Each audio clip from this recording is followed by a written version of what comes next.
नमस्कार, स्वागत है आपका इस बुलेटिन में। मैं हूं आपके साथ अवंतिका श्रीवास्तव। तमाम बड़ी खबरों पर चर्चा करेंगे और सबसे पहले मंडला से बड़ी खबर सामने आ रही है। चलते ट्रक में अचानक से भीषण आग लग गई।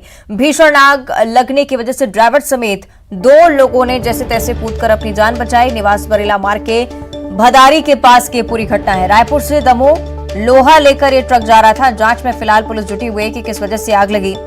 तस्वीरें इस घटना की आपकी टीवी स्क्रीन पर। चलते ट्रक में अचानक ही भीषण आग लग गई, लेकिन राहत की बात यह कि ड्राइवर और 2 लोग जो इस ट्रक में मौजूद थे वो समय रहते इस ट्रक से बाहर आ गए। निवास बरेला मार्ग के भदारी के पास की ये दुर्घटना। रायपुर से दमोह की ओर लोहा लेकर ये ट्रक निकला था और बीच रास्ते इस ट्रक में भीषण आग लगी। तस्वीरें आपको दिखा रहे हैं। फिलहाल पुलिस कारणों का पता लगाने में जुटी हुई। किस वजह से पूरा हादसा हुआ, घटना के पीछे क्या वजह रही, इसकी तफ्तीश अब की जा रही है। तो चलते ट्रक में अचानक से ही भीषण आग लग गई। तस्वीरें भी दिखा रहे हैं आपको इस हादसे की। सहयोगी कृष्णा हमारे साथ फोन लाइन पर जुड़ रहे हैं। कृष्णा, क्या वजह इस घटना के पीछे? जी बिल्कुल अवंतिका, बताना चाहूंगा कि यह हादसा भदारी के पास हुआ है। जो सकरी घाटी है वहां पे भदारी के पास हुआ है। फिलहाल जो ट्रक में आग लगने की वजह बताई जा रही है कि जो ट्रक है का जो टायर है उसके फटने की वजह से यह हादसा हुआ है। अमूमन ड्राइवर जो है उसे इस हादसे का पता नहीं चल पाया था। जैसे ही टायर फटा अचानक से उसमें आग लग गई और देखते ही देखते जो ट्रक है उसको उसने पूरी चपेट में ले लिया। हालांकि जानकारी जिसके बाद तुरंत जो हादसा जहां हुआ था उससे कुछ ही दूरी पर मनेरी प्लांट है, वहां से दमकल वाहन मौके पर पहुंचा और समय रहते ट्रक पर आग को बुझाने की कोशिश की गई, लेकिन फिर भी जब तक ट्रक पर आग पर काबू पाया जाता तब तक आधे से ज्यादा हिस्सा ट्रक का जलकर खाक हो चुका था। अवंतिका, ठीक है, शुक्रिया आपका कृष्णा इस पूरी जानकारी के लिए।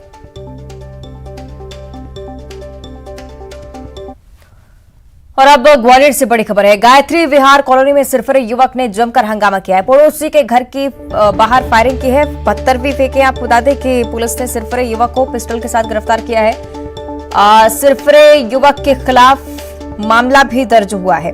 ग्वालियर की यह घटना है। गायत्री विहार कॉलोनी में ये युवक पत्थरबाजी करता हुआ देखा गया, साथ ही साथ पड़ोसी के घर पर फायरिंग भी की है। पुलिस ने इस युवक के खिलाफ केस दर्ज किया है। पिस्टल के साथ इस युवक को गिरफ्तार कर लिया है। तस्वीरें आप देख रहे हैं इस युवक की, जिसने गायत्री विहार कॉलोनी के बाहर जमकर हंगामा किया, पत्थर फेंकता हुआ देखे तस्वीरों में नजर आया है। घर के बाहर फायरिंग भी की है। फिलहाल पुलिस ने इस मामले में संज्ञान लेते हुए आरोपी के खिलाफ केस दर्ज किया है। इसके साथ ही पिस्टल जब्त की है, आरोपी को गिरफ्तार कर लिया है। कॉलोनी में दहशत फैलाने की कोशिश इस युवक की तरफ से, इसकी तस्वीरें हम आपको दिखा रहे हैं। इन्हीं तस्वीरों के आधार पर पुलिस आगे की कार्रवाई में जुटी हुई है। सहयोगी सुशील हमारे साथ ज्यादा जानकारी के लिए जुड़ रहे हैं। सुशील, क्या कुछ विवाद रहा? क्या मानसिक स्थिति ठीक नहीं थी इस युवक की? क्या कुछ बात सामने आई अभी? बिल्कुल, देखिए, ग्वालियर के थाटीपुर थाना क्षेत्र का ये पूरा मामला था। दरअसल यहाँ एक जो सिरफिरा था वो अक्सर कॉलोनी में विवाद करता रहता था। ऐसा ही एक विवाद सामने आया जिसमें वो जब पड़ोसी से विवाद हुआ तो पिस्टल निकाल के ले आया। उसके बाद उसने फायर कर दिया, फिर पथराव भी कर दिया। उसके बाद जब सूचना मिलने के बाद पुलिस मौके पर पहुंची तो उसके पहले वो भागने की कोशिश कर रहा था, तो पुलिस ने उसे पकड़ लिया। पकड़ के उसके खिलाफ केस कायम कर लिया है। बताया जा रहा है कि ये जो मोहल्ले में आए दिन इस तरह की वारदातें करता रहता था, विवाद करता रहता था और इससे सभी लोग परेशान थे और इसकी इतनी दहशत थी क्योंकि ये छोटी छोटी बात पे हथियार निकाल कर ले आता था, लोगों को धमकाता था।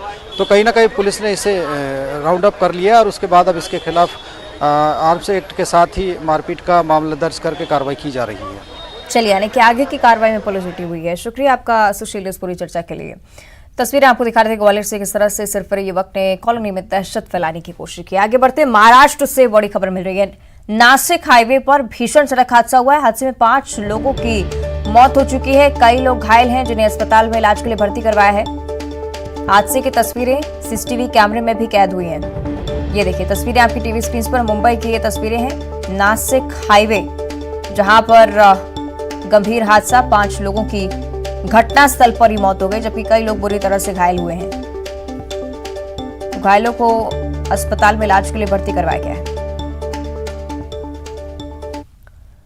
और अब भोपाल से एक बड़ी खबर है। क्राइम ब्रांच का गांजा तस्करों पर शिकंजा कसा है। आपको बता दें कि टीम ने 3 गांजा तस्करों को गिरफ्तार कर लिया है। तस्करों के पास से 4 किलो से अधिक गांजा पाया गया है। पकड़े गए गांजे की कीमत करीब 2 लाख रुपए बताई जा रही है। आरोपी चाउमीन बेचने के नाम पर गांजे की तस्करी कर रहा था। कार की डिक्की में गांजे की तस्करी की जा रही थी।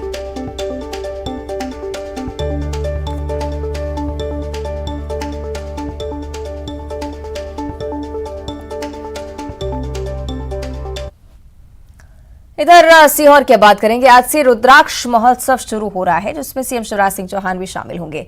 छतरपुर के बागेश्वर धाम में हिंदू राष्ट्र के लिए महायज्ञ चल रहा है। आज महायज्ञ का चौथा दिन है। पंडोकर महाराज भी महायज्ञ में पहुंच सकते हैं। राजेंद्र दास जी महाराज हनुमंत कथा करेंगे। प्रसिद्ध भोजपुरी गायक मनोज तिवारी की भजन संध्या होगी। लाखों की संख्या में भक्तों ने परिवार सहित बागेश्वर धाम में डेरा जमाया हुआ है।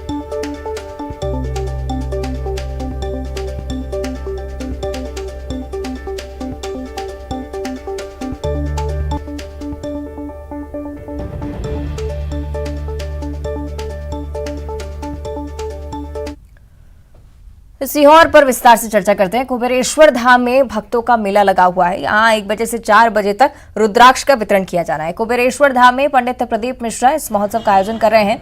धाम में पहुंचने वाले भक्तों के लिए भोजन और प्रसाद का विशेष इंतजाम किया गया है।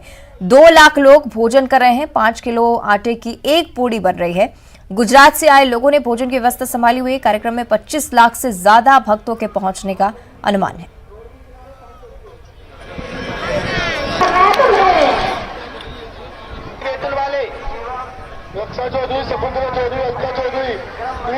शुरू होने जा रहा है। महाशिवरात्रि का भी अवसर है। महाराज जी हमारे साथ हैं खुद।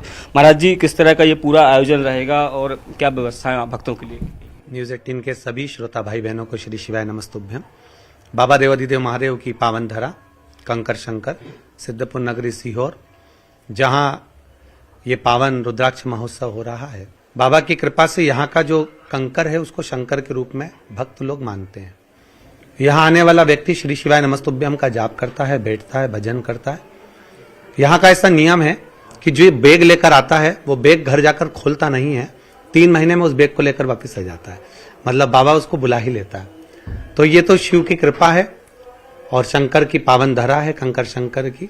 यहाँ शिव तत्व को पाने के लिए भक्त लोग आते हैं और अपने हृदय से, अपने भाव से, अपने दिल से जुड़ने के लिए आते हैं।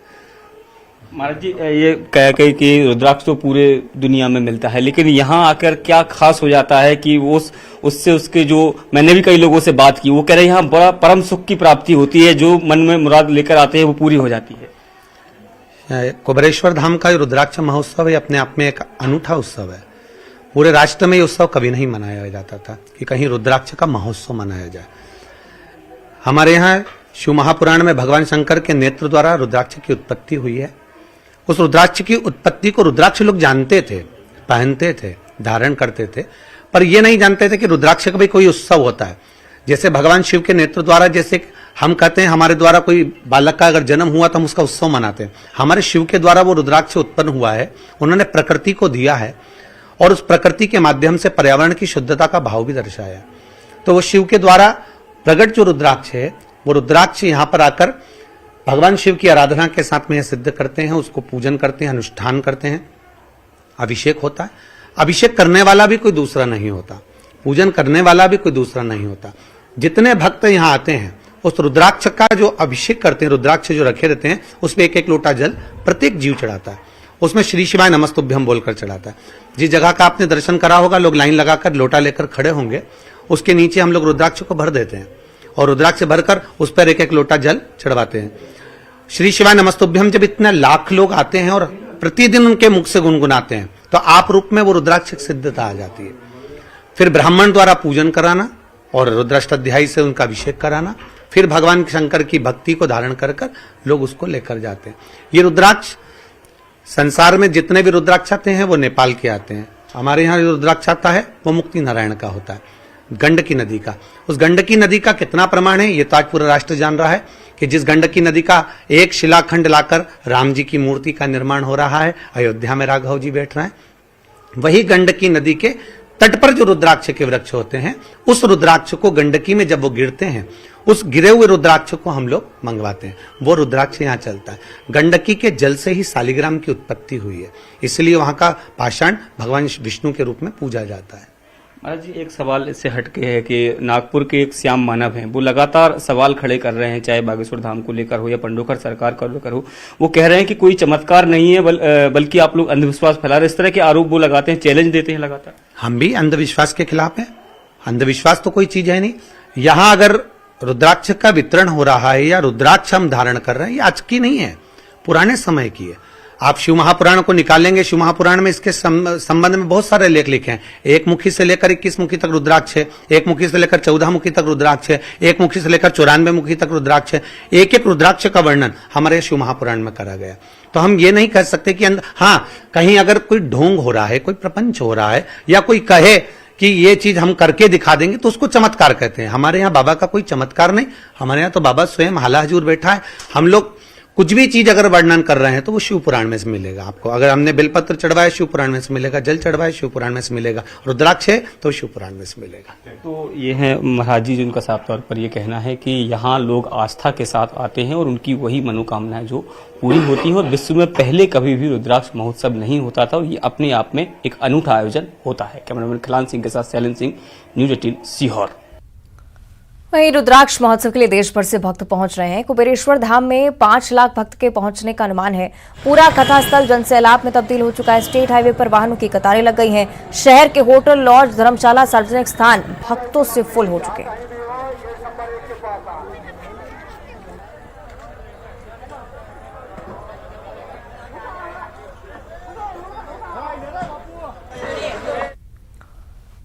इधर कुबेरेश्वर धाम सीहोर में रुद्राक्ष के लिए भक्तों की भीड़ उमड़ रही है। सीहोर में बस संचालकों ने खुली लूट मचा रखी है।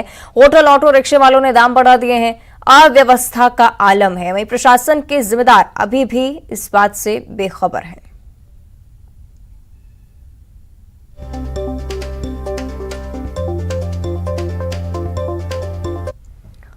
वहीं भोपाल से सीहोर जाने वाले यात्रियों से बस वाले मनमाना किराया वसूल रहे हैं। यहां लोग बड़ी संख्या में रुद्राक्ष वितरण कार्यक्रम में शामिल होना चाहते हैं।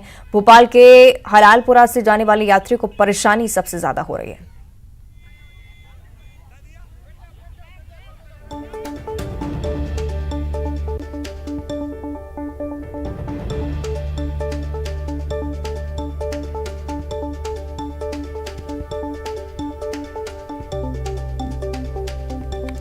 चलिए सीधे आपको सीहोर लिए चलते हैं। हमारे सहयोगी प्रदीप चौहान वहां से हमारे साथ लाइव जुड़ रहे हैं। प्रदीप, एक तरफ भक्तिमय माहौल, सभी इंतजार कर रहे हैं कि रुद्राक्ष महोत्सव का आगाज यहां पर हो, रुद्राक्ष वितरण शुरू हो, लेकिन दूसरी तरफ जो अव्यवस्था की तस्वीरें सामने आ रही हैं वो प्रशासन पर कई सारे सवाल खड़े करती हैं। क्या हस्तक्षेप अभी तक प्रशासन की तरफ से इस पर?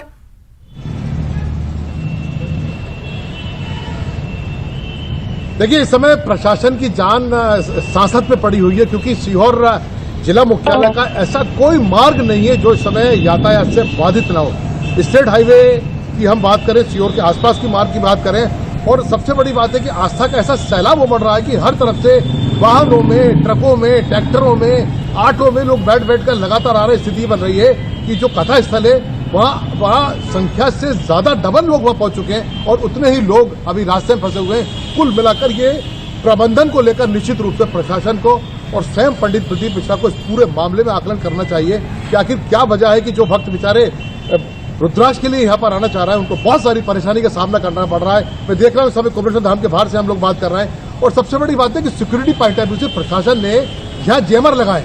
जैमर की वजह से क्या है, जो लोग यहाँ भक्त आए वो आपस में बात नहीं कर पा रहे हैं, तो किसी के साथ कोई काम चल रहा है, बात नहीं हो पा रही है। तो कुल मिलाकर पूरी व्यवस्थाओं को मूर्त रूप में दिया गया है, और जो ज्यादा संख्या में बुलाने की जो चाहत थी, उस आकांक्षा ने ये जो पूरा माहौल है इसको बिखरा दिया है, और पूरी व्यवस्था इस समय अवंतिका चरमराई हुई दिखाई दे रही है। जी अवंतिका। निश्चित ही बड़ी बात ये भी प्रदीप के इस बारे में अंदाजा नहीं था कि इतने सारे लोग आएंगे, ऐसा नहीं हो सकता।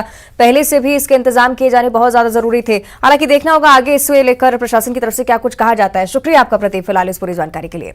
तो दूसरी तरफ बात करेंगे छतरपुर की भी, जहां बागेश्वर धाम में हिंदू राष्ट्र के लिए महायज्ञ चल रहा है। आज भी पंडित धीरेन्द्र शास्त्री का दिव्य दरबार लगा हुआ है। पंडोखर सरकार के कार्यक्रम में शामिल होने की संभावना है। राजेंद्र दास जी महाराज हनुमंत कथा कर रहे हैं, और साथ ही शाम को मनोज तिवारी की भजन संध्या भी देखने को मिलेगी। लाखों की संख्या में भक्तों ने परिवार सहित बागेश्वर धाम में डेरा जमाया हुआ है।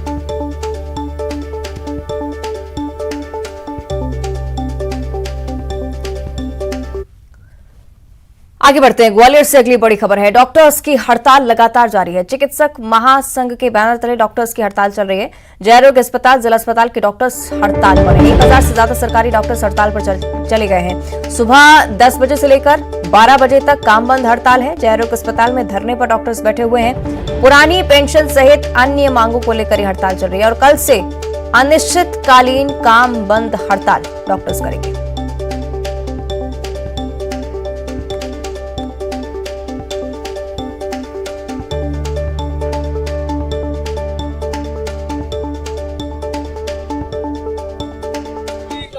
डॉक्टर एकता जिंदाबाद।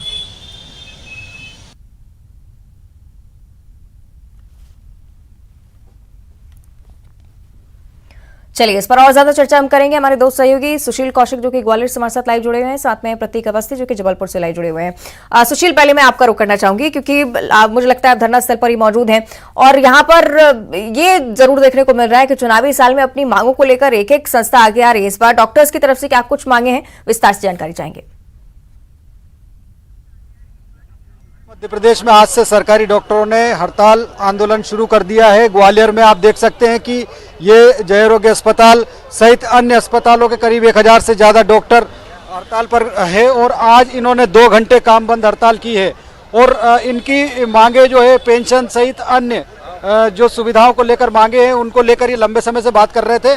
सर, किस तरह की मांगों को लेकर आज से आपने आंदोलन शुरू किया है? हमारी 3 सूत्रीय मांगे हैं और सरकार को हम काफ़ी पहले इसकी सूचना दे चुके हैं। हमारी मुख्य मांग है डीएसीपी और पुरानी ओल्ड पेंशन। तीसरी मांग है हमारे डॉक्टर्स के ऊपर प्रशासन अधिकारी बिठाए गए हैं, उसका हम विरोध करते हैं। किस तरह का असर पड़ेगा सर हड़ताल को? हड़ताल पर विपरीत, मरीजों पर विपरीत असर पड़ेगा निश्चित रूप से। ये सरकार की जिम्मेदारी है, उसको सोचना चाहिए। हम 15 दिन से अपनी यात्रा निकाल रहे हैं, सरकार को प्रतिदिन अवगत करा रहे हैं, लेकिन सरकार के कानों पर जू नहीं रख रही। हमको बुलाया नहीं जा रहा बातचीत करने के लिए।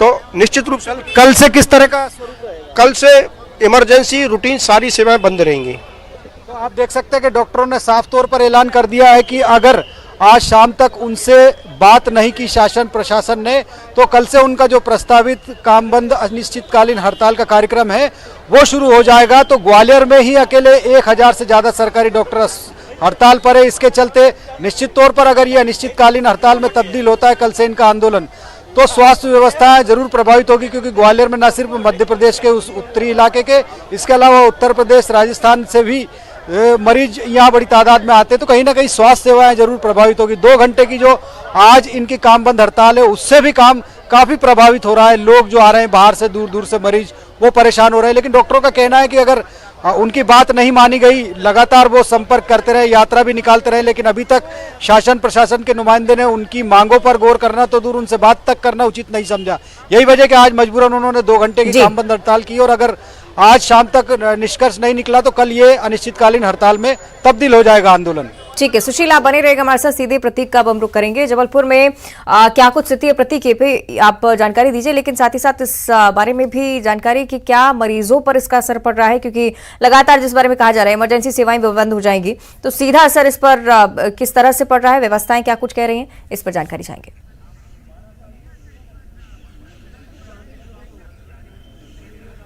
देखिए बिल्कुल अवंतिका, चूंकि धरती में भगवान का दर्जा डॉक्टरों को मिला है और आज से डॉक्टर्स जो हैं स्पष्ट तौर पे विरोध में प्रदर्शन कर रहे हैं। बहरहाल आज सांकेतिक रूप से 2 घंटे की हड़ताल है, लेकिन कल से ये हड़ताल जो है वो निश्चितकालीन हो जाएगी। इस वक्त हम जिला अस्पताल विक्टोरिया में मौजूद है। तमाम जितने भी डॉक्टर्स हैं वो यहाँ काम बंद हड़ताल पे हैं और 2 घंटे का सांकेतिक प्रदर्शन और कल से जो है एक बड़ा उग्र रूप ये प्रदर्शन ले लेगा। डॉक्टर मनीष मिश्रा सर हमारे साथ मौजूद है। सर, बेशक डीएवीपी हो या फिर अगर हम बात करें पुरानी पेंशन की बात हो, क्या मूल बातचीत है आपकी, क्या सरकार से हो पाई है? देखिए, सबसे बड़ी बात यह है कि शासन बात ही नहीं कर रहा। हमारा कहना यह है कि पिछले 5 सालों से हमने कुछ मांगे रखी थी। डायनेमिक अश्योर वाला तो अभी नहीं है, लेकिन जैसे पुरानी पेंशन है। अब आप ये सोचिए, मेडिकल कॉलेज में कोई आदमी अगर अपने 30 साल सेवा देता है तो क्या वो पेंशन का हकदार भी नहीं है? तो आप अगर ये सोचते हैं कि हम अपने कर्मचारियों को कोई सुविधाएं नहीं देंगे, उनको हर सुविधा से वंचित रखेंगे, तो आपके यहाँ आएगा कौन? और यही कारण है कि आप सोचिए कि नए नए मेडिकल कॉलेज बन रहे हैं और उसमें असिस्टेंट प्रोफेसर पे लोग ज्वाइन नहीं कर रहे हैं। तो ऐसी स्थिति क्यों आ रही है? वही स्थिति हमारे यहाँ भी है। आज हमारे यहाँ इतनी ज्यादा कमी है, मतलब अगर संभाग के स्तर के जिला अस्पताल में स्पेशलिस्टों की कमी है, संभाग स्तर के जिला अस्पतालों में ड्यूटी डॉक्टरों की कमी है, तो अब आप ये सोचिए कि डिंडोरी में, मंडला में, बाकी जगहों पे क्या होगा। और उसके साथ साथ जनसंख्या भी बढ़ रही है, मतलब लोगों का पेशेंट क्लाइंटेज ही बढ़ रहा है। अब कल का मैं बता रहा हूँ, कल 1000 से ज्यादा पेशेंट जबलपुर यहाँ पे आए थे अपने जिला अस्पताल में। इनको देखने के लिए जो डॉक्टरों की जरूरत है वो होती नहीं है। और अगर ये चूंकि शासन ये सुविधाएं नहीं देती, तो जो नए ग्रेजुएट्स हैं वो दूसरे राज्यों में चले जाते हैं। जैसे अधिकतर हमारे यहाँ के गुजरात, दिल्ली, अब तो उत्तर प्रदेश जाना शुरू कर दिया, क्योंकि उत्तर प्रदेश ने इतना अच्छा सिस्टम किया है, इतना बढ़िया व्यवस्था की है योगी आदित्यनाथ जी ने, कि अधिकतर डॉक्टर लोग जो हैं वो वहां जाना प्रेफर कर रहे हैं। वैसे बिहार ने बहुत अच्छी व्यवस्था कर दी है। ये तमाम समस्याएं हैं जिनसे आप बातचीत चाहते हैं। लेडी डॉक्टर्स भी यहाँ पर हैं। मैम, आपसे मेरा सवाल है, लगातार आप लोग कहीं ना कहीं विरोध प्रदर्शन भी कर रहे हैं अपनी मांगों को मनवाने के लिए। डॉक्टर्स का जो टाइम है, ड्यू टाइम वो भी ज्यादा रहता है, कमी भी जूझ रहे हैं। क्या कहेंगे अपनी मांगों को लेकर? यही कहना चाहेंगे, हम मांगों को कम से कम सरकार को हमारे बारे में सुनना चाहिए, हमारी मांगों के बारे में, और उस पर विचार करना चाहिए, क्योंकि हमारी मांगे बहुत जायज है। इसमें हम लोग कुछ ज्यादा नहीं मांग रहे हैं। जो पुरानी पेंशन व्यवस्था है वो चालू होनी चाहिए, और जो डीएसीपी है, जो प्रमोशन है, वो मतलब जैसे जनवरी में हो जाना चाहिए। ये सारी मांगे जो हमारी हैं, अगर सरकार उस पर विचार करेगी तो कोई बहुत बड़ी मांगे नहीं है। सरकार के लिए कोई बहुत बड़ा चीज हम नहीं मांग रहे हैं। हम लोग मरीजों को भी इतनी सुविधा देते हैं, सारी चीजें हम लोग कोरोना के समय डॉक्टर्स ने इतनी मेहनत की। चलिए, यानी कि डॉक्टर्स की मांग यही कि बातचीत का रास्ता कहीं ना कहीं देखने को मिले। शुक्रिया आपका प्रतीक इस बातचीत के लिए। सुशील, आपका भी धन्यवाद जानकारी पहुंचाने के लिए। बुलेटिन में इतना ही। देखते रहिए न्यूज़ 18। चलिए, उससे पहले बात करेंगे जगदलपुर की, जहां बीजेपी नेताओं की हत्या के विरोध में आज प्रदर्शन होने वाला है। दोपहर में जगदलपुर में बीजेपी का बड़ा प्रदर्शन होने जा रहा है। आईजी दफ्तर का घेराव करेंगे बीजेपी नेता। आईजी दफ्तर से 100 मीटर पहले बैरिकेडिंग की गई है। बीजेपी के प्रदर्शन को लेकर बैरिकेडिंग की पूरी व्यवस्था।